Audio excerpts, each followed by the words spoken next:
एक शांत से जंगल के बीचों बीच, जहां तारे थोड़े ज्यादा चमकते थे और हवा में पाइन और हनी की खुशबू रहती थी, वहां एक छोटा सा ब्राउन आउल रहता था। नाम था ओली। ओली बाकी आउल्स जैसा नहीं था। वो डराने वाला हूट नहीं करता था, सिर्फ रात में उड़ता भी नहीं था। उसे कहानियां बहुत पसंद थीं, सॉफ्ट ललबीज, और सबसे ज्यादा बच्चे। जब भी कोई फैमिली जंगल के पास कैंप करती, ओली चुपचाप किसी पेड़ पर बैठ जाता, बेड टाइम स्टोरी सुनता और दूर से पिक्चर बुक्स झांक कर देखता। उसके गोल गोल गोल्डन आईज चमक उठते जब भी कोई बच्चा हंसता, और वो सॉफ्टली हो करता। जंगल के सारे एनिमल्स उसे बहुत प्यार करते थे, और जिन बच्चों ने उसे देखा, इवन एक सेकंड के लिए, वो अपने पेरेंट्स से कहते, वो आउल मुझे देखकर स्माइल कर रहा था, क्योंकि सच में वो कर रहा था। एक शाम ओली अपनी फेवरेट ब्रांच पर बैठा था, तभी हवा बदल गई। न ठंडी थी, न तेज, बल्कि बहुत हल्की और विस्पर जैसी, और उसमें कुछ चमकदार सा था। ओली ने अपने फेदर्स फड़फड़ाए और ध्यान से सुना। विशेस, आज रात जिंदा होंगी, हवा ने फुसफुसाया। विशेस। ओली ने आंखें झपकाईं। जंगल के सबसे बूढ़े आउल, ग्रैंड फेदर, उसके पास नीचे उतरे।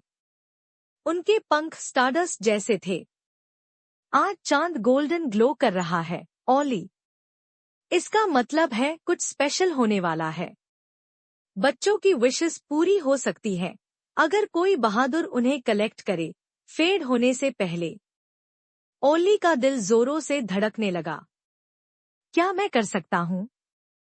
ग्रैंडफादर ने उसके होपफुल आईज में देखा और मुस्कुराए। हाँ, छोटे वाले।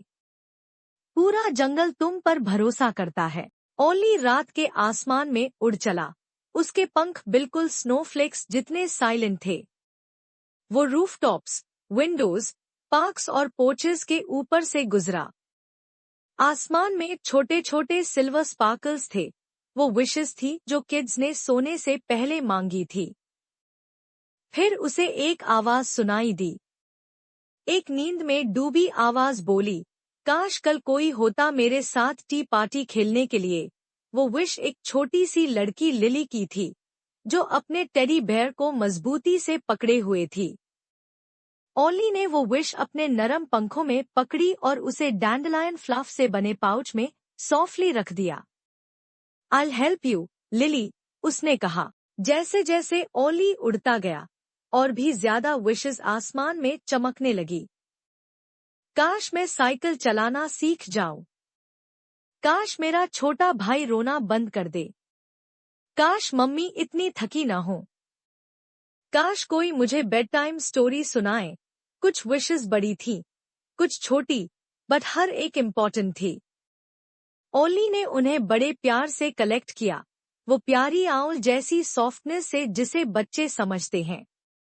लेकिन हर विश के साथ रात थोड़ी और डार्क होती गई, और पीछे से कोई धीमा सा ग्राउल सुनाई देने लगा। आसमान के उस हिस्से में जहां क्लाउड्स डेंस थे और तारे मध्यम, एक काली सी शैडो ओली का पीछा करने लगी। ना वो कोई पक्षी थी, ना कोई जानवर। वो थी डाउट, एक धुंधली क्रीचर जो भूल चुके सपनों और टूट चुकी उम्मीदों से फीड करती थी। छोटे आउल, वो फुसफुसाई, तुम्हें लगता है तुम उनकी हेल्प कर सकते हो? तुम तो बस एक फ्लफी बेबी आउल हो। ओली के पंख एक पल को कांप गए। फिर उसने अपने पाउच की तरफ देखा। वो विशेस याद आईं। लिली की tea party, cycle, lullabies. I may be small, उसने जोश में हूट किया, पर मुझे इन बच्चों पर भरोसा है। और उन्हें मुझ पर।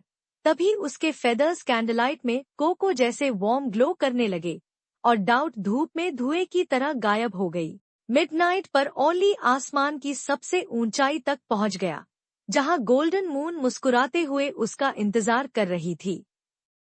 उसने पाउच को सॉफ्टली नीचे रखा, बेड टाइम विशेस से भरा हुआ। मून ने कहा, बहुत अच्छा काम किया, छोटे आउल, आज रात ड्रीम्स फायरफ्लाइज की तरह खिलेंगे और हर दिल खुशी से भरेगा। मून ने ओली को सॉफ्टली अपनी गोल्डन रोशनी में हग किया। अब तुम सिर्फ आउल नहीं, तुम एक विश कीपर हो। ओली की आंखों में चमक थी। क्या मैं ये हर रात कर सकता हूँ? मून हंसी, हाँ, अगर तुम नैप लेना प्रॉमिस करो। अगली सुबह लिली भागते हुए लिविंग रूम में आई। उसकी आंखों में चमक थी।